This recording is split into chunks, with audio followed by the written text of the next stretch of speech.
Tin tin tin tin tin, tin tin tin tin tin, tin tin tin tin. Non, mais le monde du débat dans le sport et particulièrement dans le football, c'est absolument fascinant à regarder. Parce que les opinions tournent, elles passent d'un joueur à l'autre, d'une certitude à son contraire, d'un excès à un autre excès.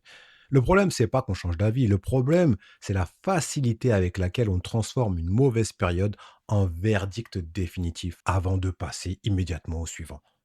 Pendant plusieurs semaines, le débat c'était Mbappé sur le banc. Il marque 2 fois, la question disparaît. Maintenant c'est Dembélé, maintenant c'est Koundé. Demain ce sera quelqu'un d'autre, hein. Ou même, ça peut même retourner sur Mbappé. Et sans jamais vraiment revenir sur ce qu'on vient d'abandonner.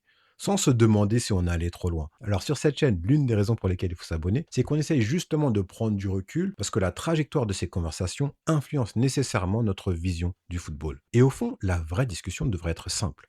À quel moment il faut encore patienter avec un joueur et à quel moment faut-il réellement changer? C'est ça le véritable défi du sélectionneur. Mais ce qui me préoccupe aussi, c'est la manière dont cette conversation est alimentée. Les médias, les réseaux sociaux, les influenceurs et surtout les anciens joueurs. Tous ceux qui donnent du poids à certaines idées et installent progressivement l'impression qu'une décision radicale doit forcément être prise. Alors avant de parler de leurs responsabilités, il faut regarder le mécanisme en lui-même. Un joueur traverse une période difficile. Le doute s'installe. Ce doute devient une remise en question de son statut. Et très vite, on se demande même plus comment il peut retrouver son niveau. On demande s'il mérite encore sa place. Et la conclusion finit toujours par tomber. Allez, va sur le banc. Comme si sortir un joueur prouvait qu'on avait compris le problème. Comme si changer, c'était forcément bien agir. Le danger, c'est qu'on transforme une période temporaire en vérité définitive. On oublie qu'un joueur traverse des cycles, qu'il peut douter, perdre confiance, puis redevenir décisif. Et quand il redevient décisif, le mécanisme n'est jamais remis en question. On passe simplement au suivant. Mais si un sélectionneur réagissait comme nous, au rythme du dernier match, du dernier débat, ou de la dernière observation, ou de la dernière émotion, mais il n'y aurait plus de hiérarchie, il n'y aurait plus de continuité, il n'y aurait même plus la notion de confiance. Il ne gérerait plus un groupe d'hommes, il gérait juste des impulsions. Et c'est justement là que je trouve Didier Deschamps très fort. Heureusement qu'il ne suit pas cette logique-là. Parce que le vrai défi du sélectionneur, et quelque part le nôtre aussi, c'est de savoir quand il faut patienter et quand il faut changer. L'opinion peut tourner tous les 3 jours, elle n'a aucune obligation de continuité. Deschamps, lui, doit gérer une trajectoire, un groupe, une compétition et surtout des hommes. Il doit faire la différence entre une mauvaise soirée, une série inquiétante, une perte de confiance passagère qui exige de changer la hiérarchie. Et dans le contexte actuel, il y a une chose qui doit l'obséder, mettre le maximum de joueurs dans les meilleures conditions possibles. C'est ça son travail.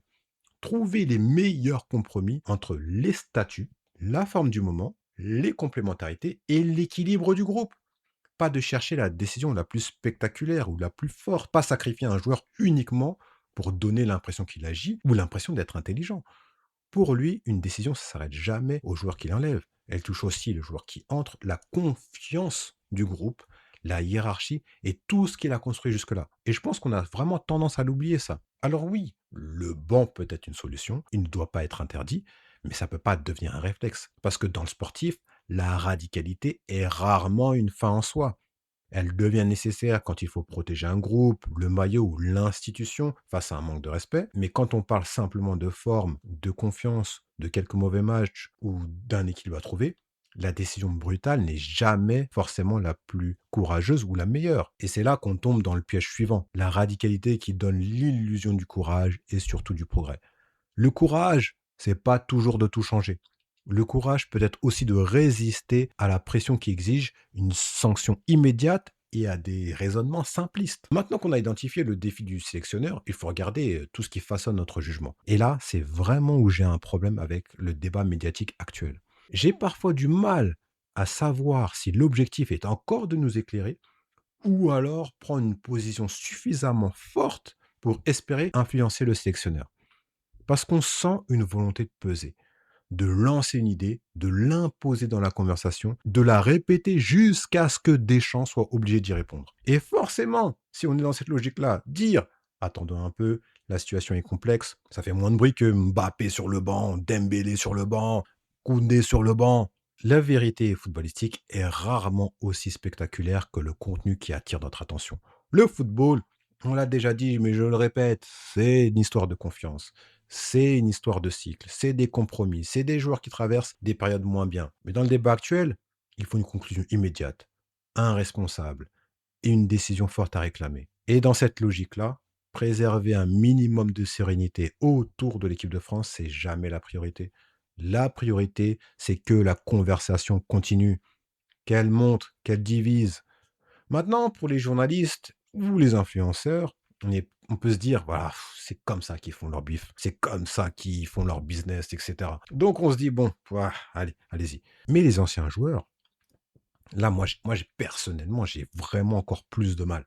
J'ai du mal avec les journalistes, mais j'ai encore plus de mal avec les joueurs. Parce que leur parole a une double impact. On les écoute davantage, précisément parce qu'ils ont vécu le vestiaire, une mauvaise période, la pression d'une grande compétition. Ils savent qu'on ne touche pas au statut d'un cadre, et encore moins d'un capitaine, la veille d'une grande compétition. Alors ce qui me dépasse, c'est leur manque de réserve. C'est comment tu as pu être à la place de ces joueurs et tirer des conclusions aussi lourdes et aussi vite. Leur expérience devrait justement nous apprendre qu'on ne renverse pas une hiérarchie à cause d'un passage à vide, d'une zone d'ombre ou alors d'un équilibre qu'on doit trouver.